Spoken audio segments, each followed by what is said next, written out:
সম্মানীয় উপযুক্ত যোগ্যতম মাননীয় আজকের এই সভার যোগ্যতম সভাপতি সাহেব, মুআজ্জাজ উলামায়ে একরাম, তুলাবায়ে আজিজ, মুবাল্লিগে দ্বীন, সামনের বয়োজ্যেষ্ঠ বয়োকনিষ্ঠ আব্বা আমার ভাইজানেরা, পর্দা নাশিনা মা এবং ভগ্নীগণ, প্রত্যেককে জানাই প্রীতি শুভেচ্ছা, অপরন্ত ভালোবাসা এবং সালাম। আসসালামু আলাইকুম। এত রাতে সালামের উত্তর পাওয়াও মুশকিল, কি ভাই ঠিক না? বিষয় হলো, একজন ব্যক্তি ট্রেনে সফর করছে, দিল্লি যাবে। কোথায় বললাম ভাই? দিল্লি যাবে।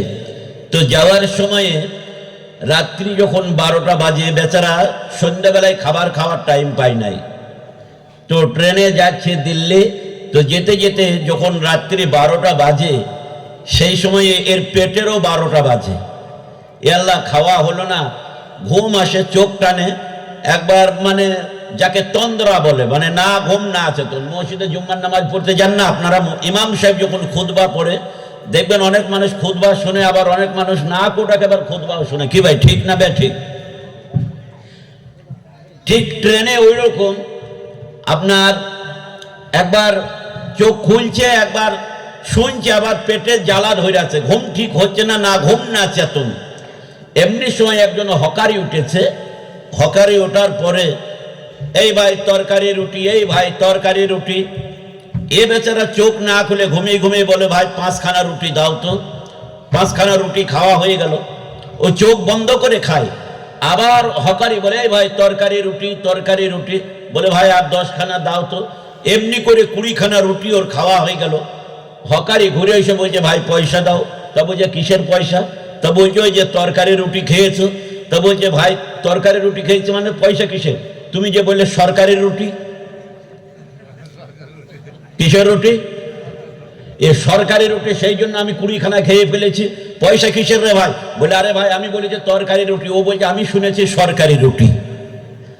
তো গভীর রাত্রিতে যত মূল্যবান জিনিসই দেওয়া হোক না কেন, ওই সরকারি হয়ে যাবে তরকারিটা। কি ভাই ঠিক না? ঠিক।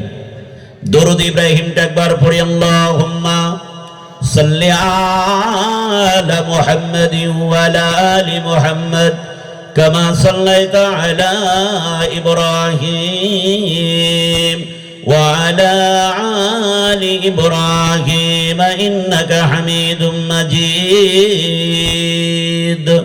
আল্লাহুম্মা বারিক আলা মুহাম্মাদিন ওয়া আলা আলি মুহাম্মাদ كما باركت على إبراهيم وعلى آل إبراهيم إنك حميد مجيد।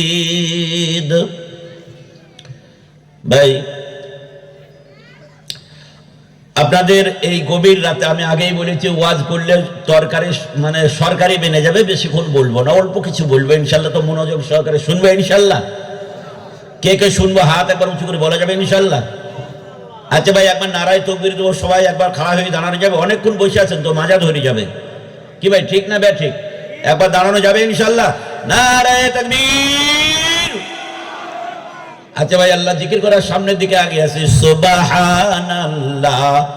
জিকির করে ভাই সামনে আগে আছে, সুবহানাল্লাহ। আগে আসি সামনে, জুমে জুমে বসি, সুবহানাল্লাহ আলহামদুলিল্লাহ লা ইলাহা ইল্লাল্লাহ সুবহানাল্লাহ আলহামদুলিল্লাহ লা ইলাহা ইল্লাল্লাহ লা ইলাহা ইল্লাল্লাহ লা ইলাহা ইল্লাল্লাহ মুহাম্মাদুর রাসূলুল্লাহ সাল্লাল্লাহু আলাইহি ওয়াসাল্লাম। বসে যায় ভাই, জুমে জুমে বসে যায় ভাই। এতক্ষণ পর্যন্ত হাদিস এবং কোরআন থেকে আপনারা জানেন, যারা সিনেমা দেখেছেন, আমরা সিনেমা দেখি নাই, তো মানুষের মুখে শুনতে পাওয়া যায়। যারা সিনেমা দেখেছেন, এই সিনেমা চলাকালীন যদি নায়ক মরে যায়, তারপরে সে সিনেমা চলবে না, শেষ হয়ে যায়। বলেন কি ভাই, চলে না, শেষ হয়ে যায়? নায়ক মরে গেলে শেষ হয়ে যাবে, প্রধান বক্তা তো চলে গেছে, এখন মরা একজন উঠেছে, বুঝতে পেরেছেন? তাহলে নায়ক শেষ হয়ে গেছে, মরে গেছে, এখন মরা মানুষের সঙ্গে একটু সঙ্গ হবো ইনশাল্লাহ। আলহামদুলিল্লাহ, আপনাদের ইমানি জজবা দেখে আমার সত্যি খুব ভালো লাগছে। আর আল্লাহ পাকের ইচ্ছা ওই জয়নাল ভাইয়ের সাথেই যায় আর শওকত দাদার সাথেই যায়, যেখানেই যায় লাস্টের বেলা ছাড়া ফার্স্টে কোনোদিনই পাই না, বুঝতে পেরেছেন? সেই জন্য তো আমি এক লাট খয়রে, আপনারাও সেই আমার মতোই মনে হয় যেন লাট খয়রে, কি বলছেন?